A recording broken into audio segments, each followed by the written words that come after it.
productive from the point of view of learning as well as sharing.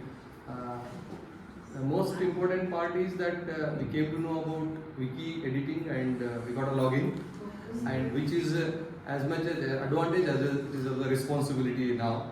And one more is Opus Screen, which will be a professional energizer for many creative teachers.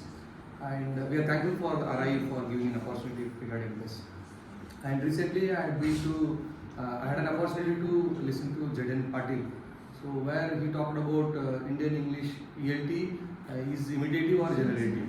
So it is this preparation of model is again voicing the same thing, that whatever we are going to multilingualism, as the director said yesterday, it's the first of its kind in the country itself maybe.